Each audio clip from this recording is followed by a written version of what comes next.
pengalaman masa lalu menunjukkan kepada kita sulit bagi kita untuk mengabaikan pasar, oleh karena Indonesia itu negara yang terbuka. Ya, 75% dari wilayah kita laut. Kita punya tetangga ada 10 negara. Jadi tidak suka saya juga mempergunakannya. Istilah yang dipakai itu kan adalah unrecorded trade. Ya. Bahasa tidak baiknya itu penyelundupan. Ya.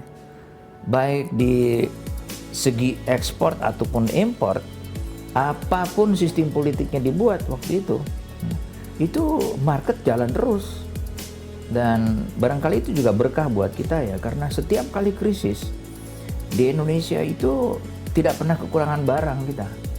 Jadi kalau kita mau menghadapi ekonomi dengan tidak mempergunakan cara pandang yang realistis, saya khawatir ya kemudian itu betul-betul yang kita mau dirikan adalah suatu sistem yang tidak realistis. Dan itu pasti akan lambat laun akan dikalahkan oleh pasar. Salah satu contoh pada waktu itu, dan kita belajar banyak dari situ. Ada pemerintah-pemerintah di masa lalu, apalagi pada saat demokrasi terpimpin ya dari Bung Karno, itu yang mencoba untuk mengendalikan kurs. Sehingga perolehan devisa yang terbatas kita itu kemudian dicatu. Harus diperoleh oleh mereka yang membutuhkan lewat suatu proses. Jadi ada suatu kurs yang berbeda di antara kurs yang diresmikan dan kurs yang sebenarnya terjadi di pasar. Jauh sekali bedanya saya perhatikan itu.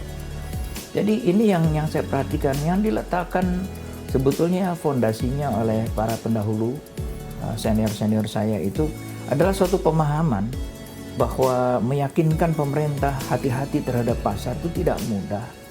Oleh karena yang diinginkan oleh pemerintah, dan saya hormati itu, atas dasar desakan dari rakyat mungkin ya, yang lewat DPR mungkin, tapi juga banyak yang tidak secara konstitusional kan, yaitu kekuatan-kekuatan ekstra konstitusional.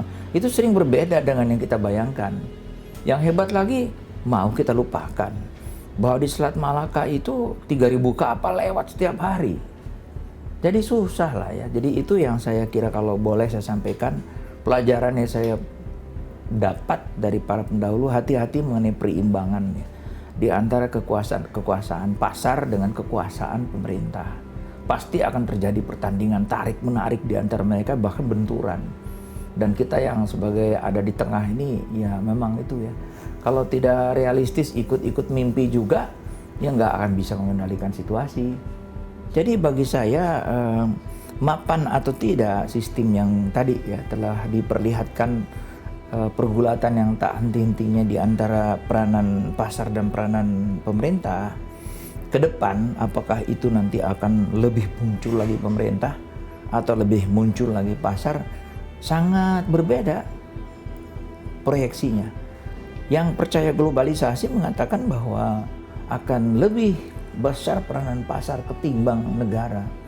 Tapi dari berbagai krisis hari-hari ini ya, kita lihat misalnya di European Union, atau krisis subprime mortgage di Amerika, kan malu ya, sistem yang kapitalis yang ada pada negara-negara yang sudah menjadi negara kapitalis itu sekian lama, ketika terperosok ke dalam suatu peristiwa yang semacam kita hadapi waktu Asian Financial Crisis itu, tiba-tiba kemudian harus diselamatkan oleh pemerintah ya.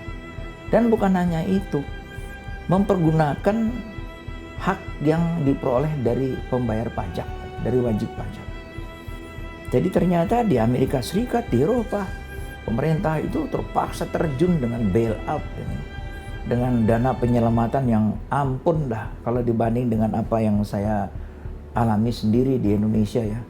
Enggak sampai seperti yang saya lihat di Amerika Serikat atau di Eropa, itu akan triliun dolar itu, bukan rupiah. Ya. Jadi ini yang terjadi belakangan ini memperingatkan kita sebetulnya bahwa kalau perimbangan di antara negara dengan pasar ini kemudian ya, dinormatifkan menjadi suatu kepercayaan yang berlebih terhadap kapitalisme, yaitu hasilnya. Demikianlah Profesor Dr. Doro Jatun Kuncoro Jakti dalam Mencari Bentuk Ekonomi Indonesia.